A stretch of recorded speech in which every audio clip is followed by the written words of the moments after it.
Tonight, Peru's democracy is on the brink after a day of political chaos. It began with President Pedro Castillo trying to dissolve Peru's Congress and install an emergency government. That prompted a string of cabinet resignations and international condemnation. The U.S. ambassador urging Castillo to reverse his attempt to shut down Congress and allow Peru's democratic institutions to function according to the Constitution. Hours later, Congress began its session with lawmakers singing the national anthem, later voting to impeach Castillo, and announcing that Vice President Dina Boluarte would be the new leader of Peru. This afternoon, she was sworn in, the first woman to reach the presidency in Peru's more than 200 years as an independent republic.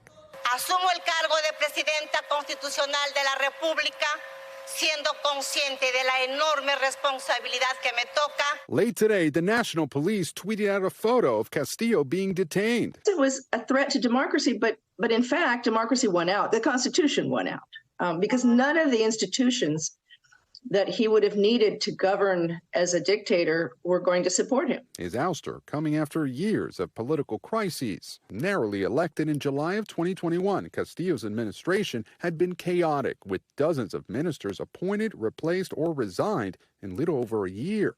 The former school teacher from rural Peru had survived 2 previous impeachment attempts. According to polls, his popularity had even risen slightly.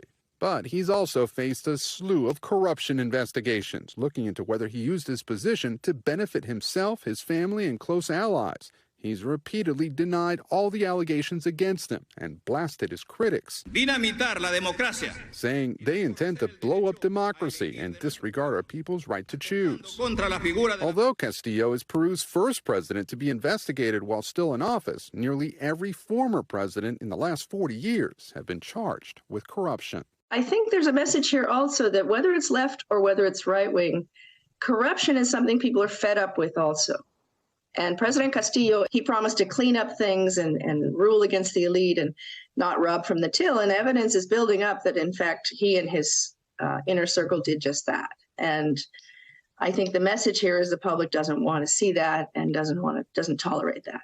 An international summit that was scheduled to be held next week in Lima has now been postponed amid the political turmoil. Thanks for watching our YouTube channel. Follow today's top stories and breaking news by downloading the NBC News app.